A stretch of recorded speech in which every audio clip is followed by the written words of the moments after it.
They were the elite, the SAS of medieval knights in armor. They thought they were invincible. They would go in first, they would come out last. Rich. They were effectively multinational corporations. The keepers of holy relics said to have mystical powers. If you touched them, then you had a connection with God. But when the Templar Knights were smashed by the French king, it was a medieval equivalent of a dawn police raid. Their legendary treasure disappeared. They found nothing. Yet alluring and intriguing clues survive, shrouded in mystery. They were fanatically secretive. From ancient French castles and secret codes to an ingenious pit across the Atlantic. If you try and get the treasure, you'll drown. Could this be the tantalizing trail that leads to the lost treasure of the Knights Templar?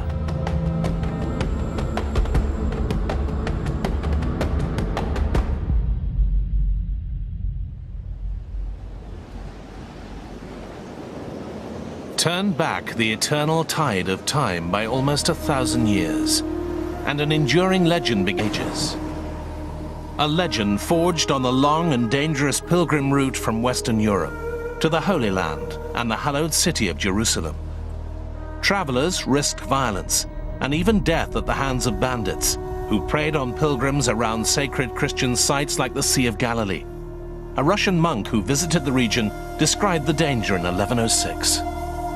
This place is very dreadful and dangerous. Many tall palm trees stand about the town like a dense forest.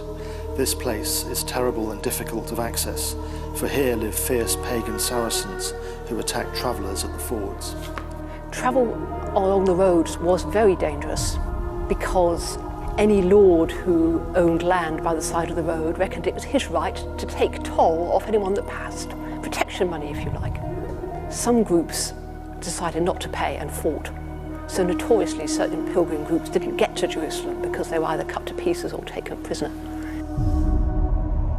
Amid the turbulent times of the early Crusades, a small group of devout French knights appeared in Jerusalem, willing to dedicate their lives to Christ.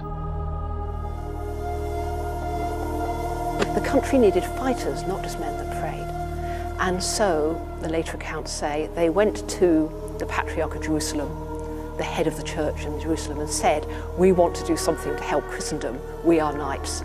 And he said, for your sins, I order you to protect the pilgrim roads. These were highly trained fighters. The knights were at the top of the medieval military machine. They were the medieval equivalent of a tank, a fully armed knight on a horse, which was also armoured. It was pretty formidable, so it could have only taken 1 or 2 knights to protect a road and keep it fairly safe. They became known as the Knights Templar after basing themselves on part of Jerusalem's historic Temple Mount. Apparently the Templars asked to be based in the Al-Aqsa Mosque, which they referred to as the Temple of Solomon. They believed that it went back to the reign of King Solomon, that great wise king of ancient Israel. The Temple of Solomon had been destroyed by the Romans in 70 AD during the Jewish uprising. So nothing was left, but it was an area steeped in mythology. Solomon was famously the wisest of all men. Once called the Poor Knights of Christ, the Templars became rich, enjoying papal privileges, lucrative tax breaks and lavish donations. The Templars became very rich because people in the West heard about what they were doing and thought, great, I want to help. So they gave them money. They left the money in their wills. They gave them land, which raised their income. They even created their own kind of bank and the equivalent of a modern traveller's check to protect pilgrims' money. The Templars did develop a system whereby you handed in your money. For example, in Paris, you got a chit that said this money has gone in, you present your chit when you arrive in Acre, and you could have your money back again. The Templars had become rich and influential in cities across Europe. For the pious, envious, cash-strapped French king Philip the Fair, the knights had become a threat, rivals to his authority that had to be eliminated. Philip was determined to destroy the order and would stop at nothing to achieve his ends. The mighty order of knights would be brought down by charges of the most heinous of crimes: heresy. He had installed spies in the order. He'd got people to join the order, and they were reporting back to Philip saying strange things are going on. A month before the arrests, secret instructions were sent out to the king's officials, the baillis and the seneschals in the various parts of France, and they were instructed the Templars were to be arrested at dawn on Friday the 13th of October, and nothing was to be said about this beforehand. So it was a dawn swoop. The medieval equivalent of a dawn police raid. It was a very slick operation that was carried out seemingly without any warning. Almost all the Templars in France were arrested. Oh yes, psychology is not a modern invention. It was well known in the Middle Ages that if you want to catch somebody off guard, dawn when they're still in bed is the best time to get them. And the Templars were arrested on this Friday the 13th, something which shocked people, as they were a very powerful and established group, and there were literally hundreds of those centres. And this event was so shocking that to this day, the idea of Friday the 13th in France is synonymous with bad luck. Thrown into prison and tortured, many confessed to shocking crimes of heresy. Philip the Fair, he was very clever with his spin doctors. He got them to confess, under torture of course, that they denied Christ and spat on the cross. The charges of heresy were stitch-up. These were standard charges brought against other people that the King of France wanted to get rid of and get their money. The Pope was also threatened by the French king's inquisitors and was forced to dissolve the Order of the Templar Knights in 1312. Several years later, after languishing in prison, the Templars' elderly Grand Master Jacques de Molay was burnt to death as a heretic. He suddenly showed a huge amount of resolve. He's also said by some chroniclers to have called the Pope and King Philip to meet him before God within the year to account for their actions. This has become known as the curse of Jacques de Molay. And it came true, apparently. The Pope died on the 20th of April, just a month later, of a stomach complaint. And Philip himself died before the end of that year. He died in November 1314 in a hunting accident. He was a fanatical huntsman, and at this time he didn't come back from the hunt. The place where Jacques de Molay was burnt alive, together with one of his companions, can still be seen in Paris today. Two tomb-shaped portals mark the spot where the life of the last Grand Master was extinguished. But some 700 years on, the legend of the Templars continues to thrive. Myths that have swirled around them through time tell of fantastic treasures and divine relics found deep in the ruins of Solomon's fabled temple. The idea that the Templars were digging into the Temple Mount is a modern one. Nobody at the time wrote about that. And I think the Templars would have talked about it had they been doing it as well, because they like to advertise their activities as a way of raising money. During some excavations carried out in the 19th century, a tunnel was discovered, which has been dubbed the Templar Tunnel. It's not beyond the realms of possibility that the Templars could have discovered something whilst renovating their part of the temple platform. If they were interested in the legends of King Solomon, one of the stories about Solomon was his fabulous wealth. Apart from his wisdom, he also had a lot of gold. And we know that the treasure of the temple was actually gold and silver and precious stones and so on, which after 70 AD, when the Romans destroyed the temple, went missing. Could such legendary riches excavated from the heart of the Holy Land still lie hidden in a secret Templar treasury? Links between the Knights Templar and legendary holy relics have some foundation. Evidence recently uncovered suggests the Templars hid the Shroud of Turin, said to hold an image of the crucified body of Christ. Could the Templars have secretly removed such treasures from the Paris temple before their arrest in 1307? When Philip's men went into the Paris temple on that Friday morning, all they found basically were Templars. They didn't find any treasure troves, no storerooms or chests full of gold. The hunt for the fabled lost treasure of the Knights Templar had begun. According to one alluring tale, a band of French knights escaped before Philip's dawn raid, taking their hoard of treasure west, towards England and a former Templar fortress at Gisors.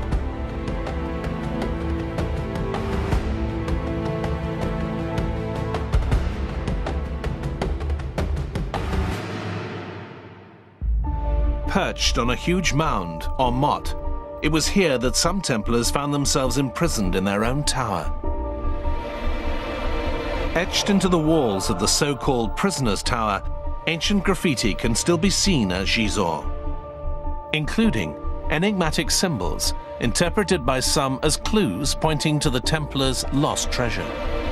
A chariot, which may have been used to transport riches and biblical relics, and mysterious figures of what appear to be North American Indians.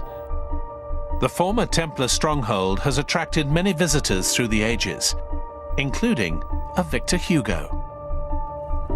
But was it the prolific creative artist who wrote Les Miserables who signed his name in the ancient walls? One has to wonder if it was just someone else who engraved Victor Hugo's name.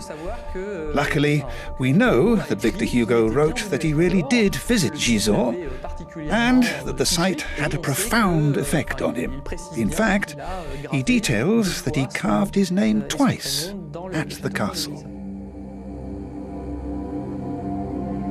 Victor Hugo was not the only one to be enchanted by the enigmatic Templar castle at Gisors.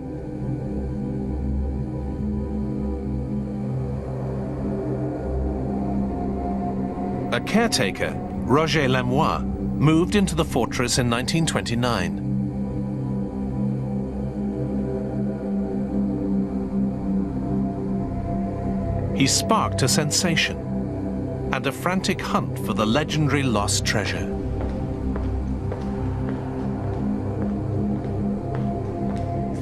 This is where he worked and lived, and he knew the legends told in the area about the treasure which might be a Templar treasure.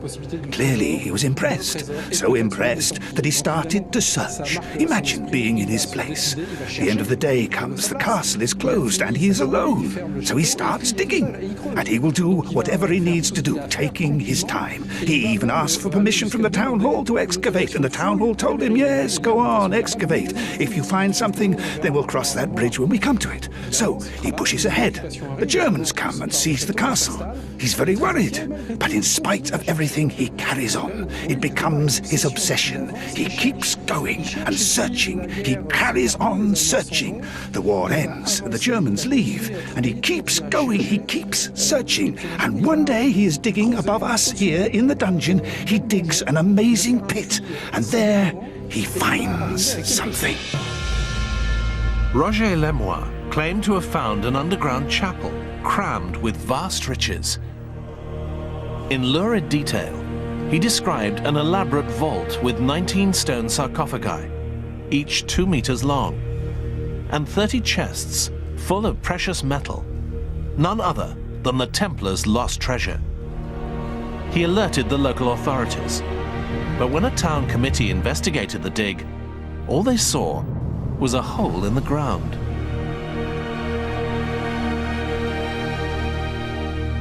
When people arrive to check what he has told them, all they see is a pit that has not been securely supported and which has been constructed in levels. It does not seem stable and looks as though it's going to collapse.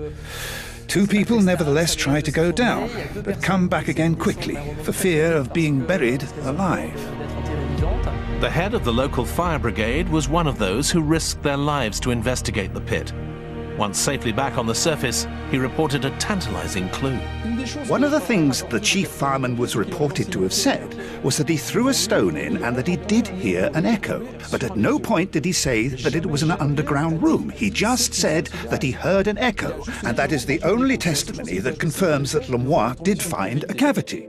Despite the fire chief's fascinating report, local authorities ordered that the unstable pit should be filled in as soon as possible. The caretaker, who claimed to have found a vast Templar crypt filled with treasure, was also sacked and expelled from the castle. The pit was filled, but the legend of lost Templar treasure could not be buried. Then, in the 1960s, a popular book sparked renewed interest in the so-called secret chapel. The French culture minister ordered a full-scale excavation. It is highly probable that André Malraux was persuaded of the presence of something within the motte, and he then ordered archaeologists to come and start digging. And in the first instance, they agreed, since there was a possibility of finding something. Some searches were made. But very quickly the archaeologist announced that it was not possible for the motte to be hiding an empty cavity. But Malraux insisted very strongly on carrying on the searches, digging, etc. As the archaeologists ran out of money to carry on this task, after a while they decided to stop working on this site. And this is when André Malraux decided to send in the army. The army battled through excavations at the motte for more than a month. At the end of the operation came a curt report. The result was negative. But once again, the legend of the Templars' lost treasure refused to die, despite the lack of any real evidence. The military forces acted as military forces do. So they sealed the perimeter and they dug and evacuated the earth, which is the origin of the theory of trucks carrying off the treasure buried in the mount. The fact that we are forgetting is that they never found a construction. If it existed, they would have found it, but nothing was found. There's no evidence anything was actually found at Gisors. Stories circulate, but when you look at the stories, they're contradictory. Nothing's actually been produced that says this was found at Gisors. So it's another one of these treasure hunter stories. Intriguing, but when you dig in there, there's nothing there. But why would the discredited caretaker Roger Lemoyne invent such a lurid story of a secret Templar chapel? One person who knew the caretaker suggests he was acting on real information, meaning that somewhere, somehow, a hidden Templar treasury may well be waiting to be found. Roger Lemoyne never entered this room. He never found it. However, he knew of an exact description of the room, or he may have had a plan of it. And Roger Lemoyne, crafty as he was, adopted the following tactic. He dug, obviously, but he didn't find anything, at least not the chapel. He decided to gain maximum publicity, knowing that if the chapel was found, he would be granted a share of the discovery.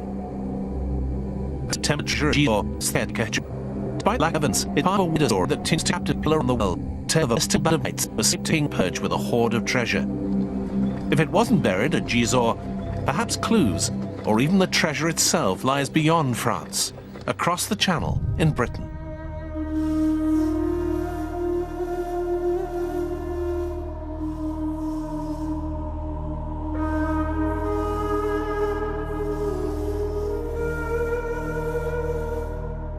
In a historic corner of London, street names, a tube station, and a Templar church still stand as evidence of the Knights' once influential presence in the capital. The design of the Temple Church in London was inspired by the Church of the Holy Sepulchre in Jerusalem.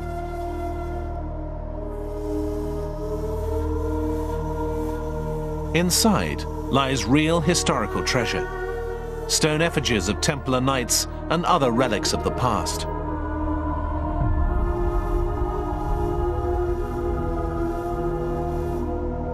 From London, the legendary Templar treasure trail leads to the northwest and an old country family estate, where a collection of Georgian follies appear to contain tantalizing clues.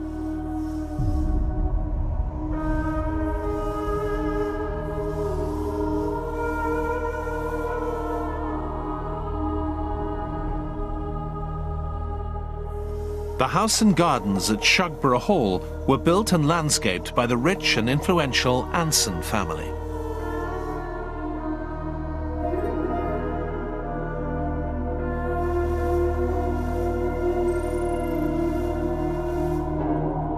The Anson family date back for a very long time. They were English nobility, English aristocrats, and they were very close to royalty and to the government. I would use the word influential. They were very important people who were effective in altering history.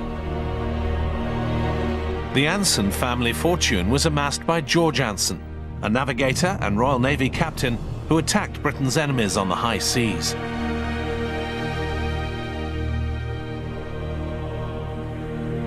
His capture of a Spanish galleon and its phenomenal treasure made the Anson family especially rich.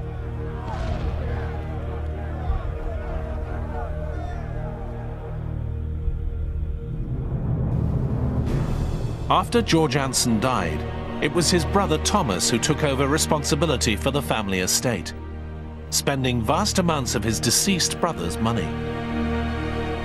The monuments at Shugborough were built on the back of this Spanish silver that was captured, the Spanish treasure. And Thomas Anson, the elder brother who lived here, wanted to spend all the money, really wanted to place Shugborough into a national league. He wanted Shugborough to be considered amongst the most important houses of the day. So he used all this money to use the best architects, the best artists, and to completely cover the parkland with these up-to-date, brand new, modern monuments. Very different, very unique. Of the 8 monuments scattered across the grounds, one has been linked to the legend of the Templars' lost treasure. It's the so-called Shepherd's Monument, referring to a copied image of the Arcadian shepherds by the French painter Nicolas Poussin. Letters carved into the marble below are seen by some as part of a secret code linked to an ancient enigma. One of the strangest and most intriguing mysteries about the Shepherd Monument here in Shugborough are the 10 letters underneath the monument itself. There's a D lower than the other 8 with an M at the far end. The alleged cipher that uses these separate letters etched into the Shepherd's Monument has been nicknamed the DM code. Those who believe it could be the key to an ancient mystery claim that the DM code was mentioned by the infamous 16th century prophet of doom, Nostradamus. A quatrain in his book Centuries reads, "When the inscription DM is found in the ancient cave revealed by a lamp, Law the king and Prince Ulpian tried, the queen and duke in the pavilion under cover." This could be interpreted as, when the DM code is decrypted, a very ancient underground place will be found. Then laws, kings and princes will be seriously tried. Could this underground place refer to a secret Templar chapel? The DM code is a relatively modern invention, yet people have been trying to decipher it for more than 200 years. Perhaps the key that could unlock the DM code lies beyond the enigmatic gardens of Shugborough Hall. In Paris, where the painting featured on the Shepherd's Monument, Nicolas Poussin's 17th century masterpiece, The Arcadian Shepherds, is kept at the Louvre. The painting features 3 shepherds and a woman gathered around a tomb, in a dreamlike landscape representing Arcadia, a kind of ancient Greek paradise on earth. On the tomb, a Latin inscription reads, "Et in Arcadia ego," which could be translated as, "I too am in Arcadia." But there is another entirely unorthodox translation. The Latin phrase can also be read as an anagram, "Aitego arcane Dei," which means, "I keep God's secrets." The shepherd's hands have also been seen as lying in an unnatural and uncomfortable position. Was the artist trying to convey some sort of hidden message?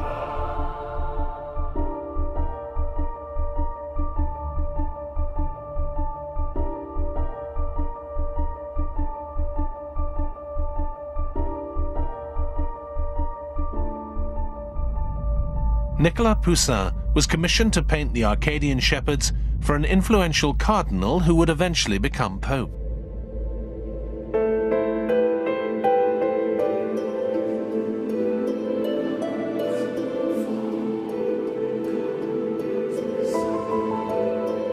It wasn't only the painting, but the artist himself who seemed to attract the attention of influential figures. The King of France was interested in Nicolas Poussin.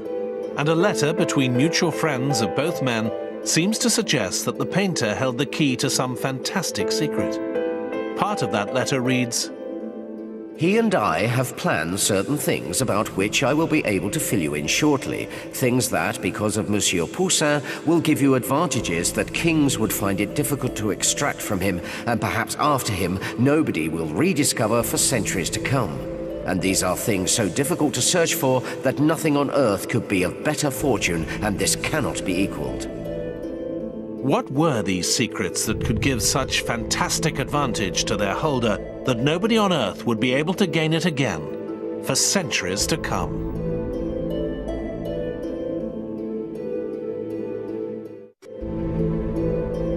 Legends of treasure hidden by the mystical Knights Templar and an apparent trail of clues left in ancient monuments and paintings leads to a historic church in the Eternal City, Rome.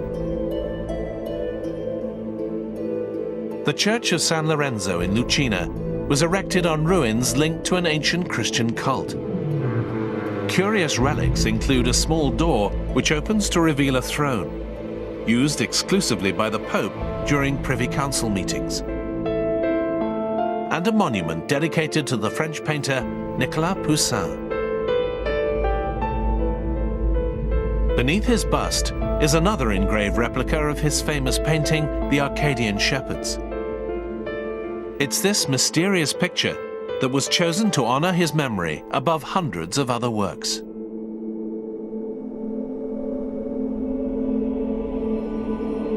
A fellow countryman, the novelist Chateaubriand, had the monument erected in 1832. It features a Latin verse that pays homage to Poussin, but it also seems to suggest that his paintings hold some sort of clue.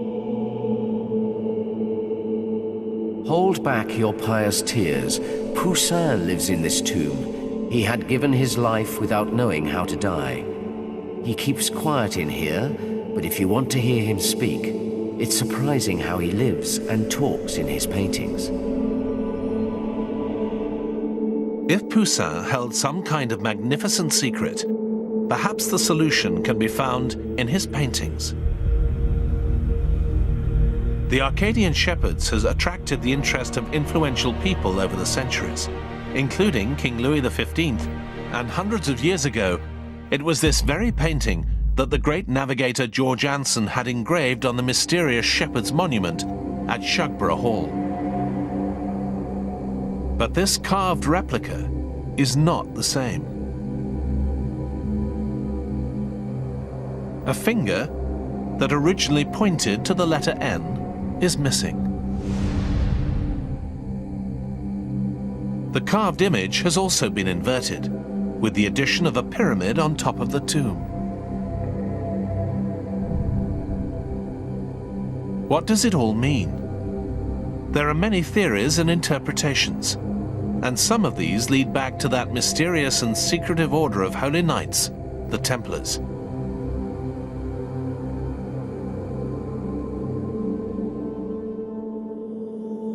Some say the carving represents the tomb of Christ, the shepherdess Mary Magdalene, and the bearded shepherd, a Templar knight.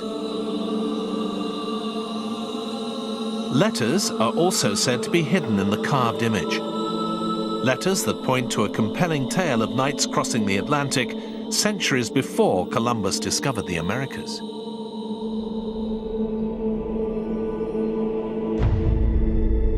According to this theory, letters on the monument can be decoded to read the name of the Canadian province, Nova Scotia. Amazingly, one of the words that appears in the carving of Poussin's painting refers to exactly the same part of the world. By taking out the R in Arcadia, as suggested by the shepherd's thumb, the word Acadia appears. This is the old French name for Nova Scotia.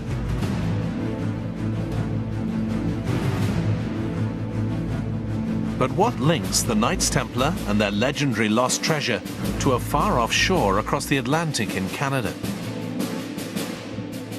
The trail of these elusive knights and fabled riches found in the heart of the Holy Land now moves to the North American continent.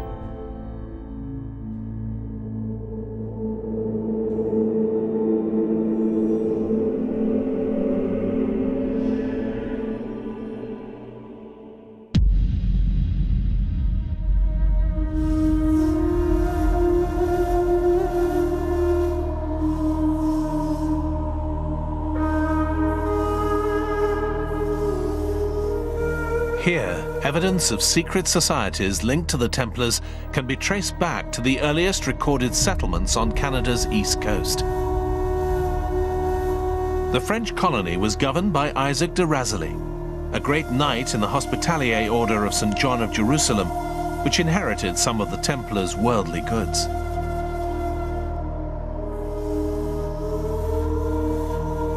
A descendant of those early settlers, Yoel Doucet, has tried to find the origin of the French name Acadia. We're not sure of the origin. In 1524, an explorer called Verrazano named the region surrounding Philadelphia Arcadia, a paradise on earth according to Greek mythology.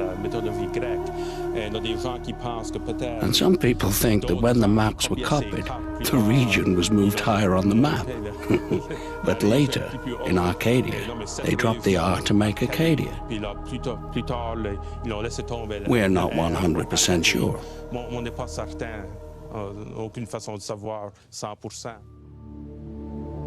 According to another theory, the name Acadia comes from the indigenous Micmac Indians.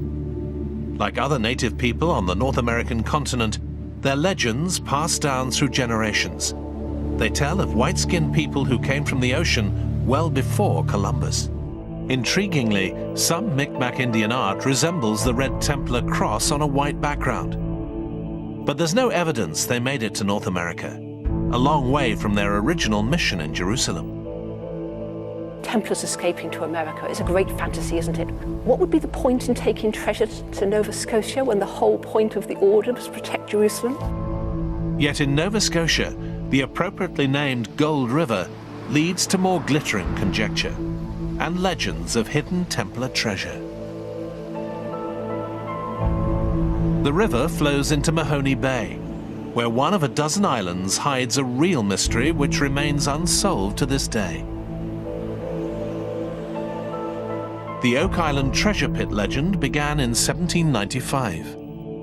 A local man, Daniel McGinnens, apparently stumbled on a small glade amid the oak trees. He saw the faint outline of a small depression, as if something was buried there.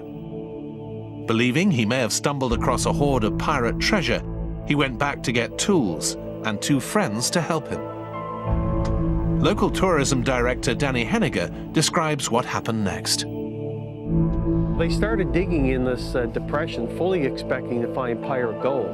They dug down about 2 feet and struck something hard in the hole with their shovels. And of course, they were expecting to find a treasure chest, and as they uncovered this object in the hole, they discovered that the 13-foot in diameter depression was actually opening up into a 13-foot in diameter shaft.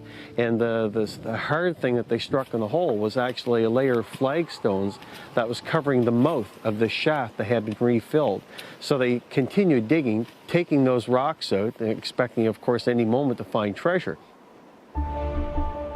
Some 3 meters down, there was no treasure, but a kind of wooden platform. They removed it and kept digging, only to find another wooden platform 9 meters beneath the surface. And at that time, of course, they felt that they were in over their heads, excuse the pun, but they decided then to try and get help from mainlanders, and they couldn't get any help. People were actually scared of Oak Island because it's always had a superstitious character about it, and of course at that time in 1795, people didn't have the time really to pursue a treasure hunt, and a lot of people thought these three young men were quite crazy, actually. New excavations began several years later in 1803. Around every 3 meters, the treasure hunters hit a platform of wooden beams. Heart-shaped stones, fragments of coal, and coconut fibers were also found. Then, some 28 meters down, they hit a mysterious stone. The stories tell us that the digging was easy, and we interpret that as meaning that there weren't a lot of large stones to be removed, and the earth was easily removed, obviously, because it had been refilled again. So at the 90-foot 93-foot level, they found the stone that later became known as the Warning Stone or the Inscribed Stone. And when they rolled the stone over, they found that there's characters etched into the face of the stone such as none of them could interpret. It wasn't a known language, at least to anybody there at the time. And they took the stone and pitched it to one side and continued digging in the bottom of this pit. The purpose of the so-called Warning Stone became clear. It appeared to mark a boundary. Digging beyond it, workers found themselves engulfed by water flooding into the pit. The next day or so, when they came back to finish off this dig, they discovered there was 60 feet of water laying in this pit, and they tried to bail it out and they couldn't. They tried bailing it with buckets. They didn't have pumps at that time, at least not on Oak Island to use, and their spirits were crushed and they basically left Oak Island. The flooded pit remained inaccessible for more than 40 years. The infamous Warning Stone disappeared. By the 1900s, the pit attracted hordes of treasure hunters, eager to try their luck at defeating the flood defenses that seemed to protect whatever was buried there. They included a certain Franklin D. Roosevelt, future President of the United States.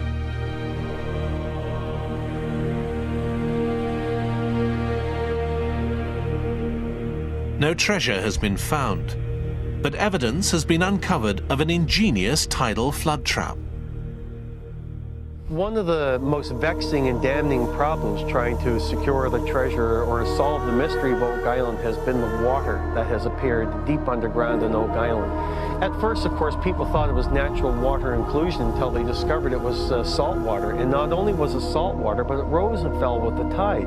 So they knew there must be a connection between the money pit, where they were digging for the treasure, and the ocean. And they went to what was then the most obvious location, 520 feet away in a place called Smith's Cove. So as they're walking across the beach, when the tide went out, they noticed the water was gushing from the beach, from the sand, as if it was being squeezed from a giant sponge. They noticed that was a very unusual trait to find in any beach, so they started to do some excavation. And when they were finished, they had excavated over 145 feet of the beach surface, 5 feet deep, and they discovered, buried under layers of sand and gravel and stones, eelgrass, and so much coconut fiber. The artificial beach concealed an elaborate network of channels. They ended in a kind of storm drain linked to the so-called treasure pit.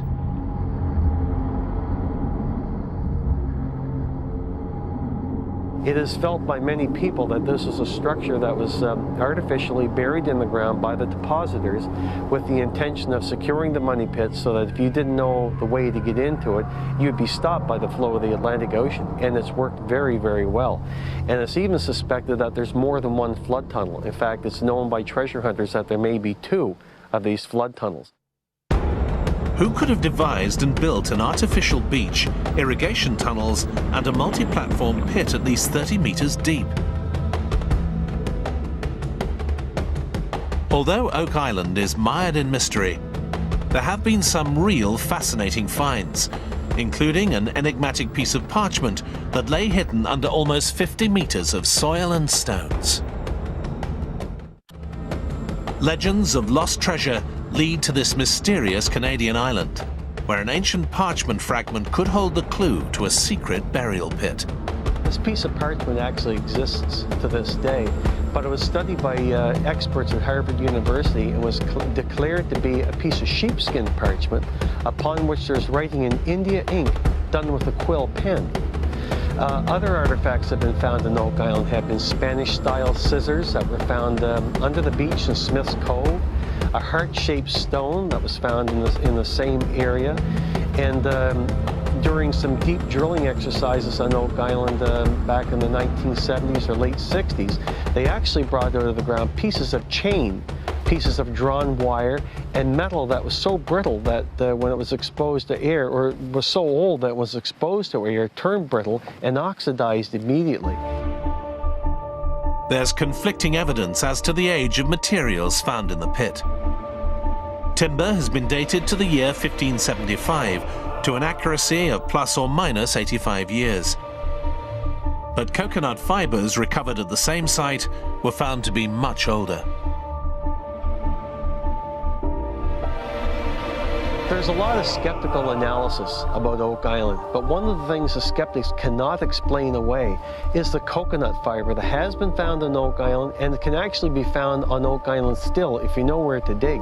Some of this coconut fiber has actually been analyzed and is found to have been from the 7th century or perhaps the 6th century. Now, I don't know what the accuracy level is of the carbon dating that was done, but nonetheless, that's the information we have to work with. Coconut palms are not native to Nova Scotia. Someone must have brought the fibers there.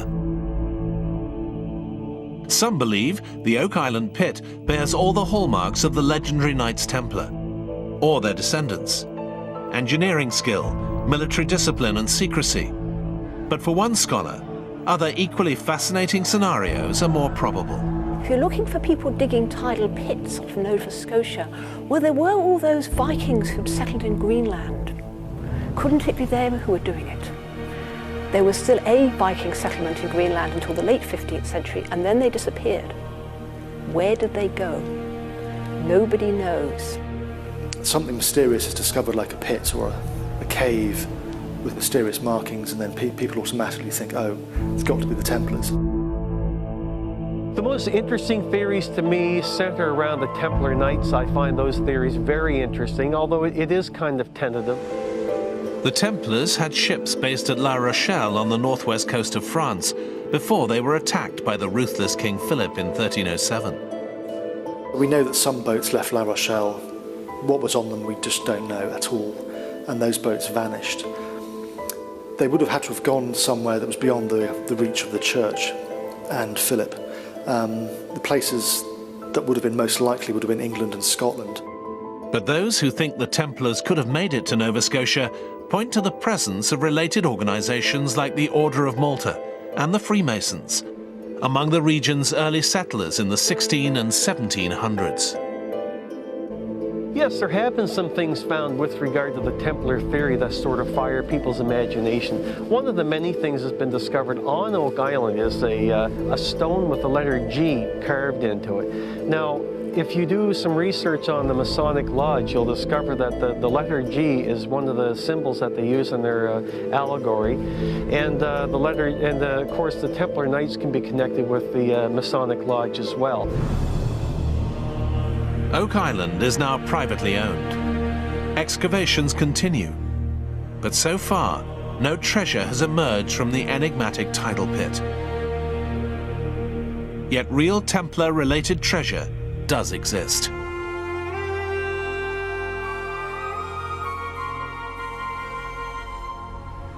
Near the place where the first master of the order, Hugh de Pin, was born, a breathtaking hoard of hundreds of silver coins dating from the Templar period was found in 1998 by Bernard Delacour. The coins were stuck together, forming packages of coins. It was impossible to estimate the quantity to start with, but I nevertheless realized from the beginning that it was a major discovery. But the silver hoard isn't the legendary Templar treasure of biblical wonders, Solomon's Temple, or ancient world-changing wisdom. Although they were brutally crushed some 700 years ago, the Knights Templar live on in legends that illuminate modern lives, dulled by grey suburban conformity. We live in this culture which is very, very materialistic, and the Templars offer a bit of romance and mystery and intrigue. I think fantasies are to enjoy and to enliven our darkened hours, but we've got to remember that they are fantasy. I know some people base their lives around the Templar myths. I think that's quite dangerous, actually. You can lose touch with reality. Myths and legends are at their most interesting when they remain undeciphered, when they have been created for that purpose. This is more common than you would imagine.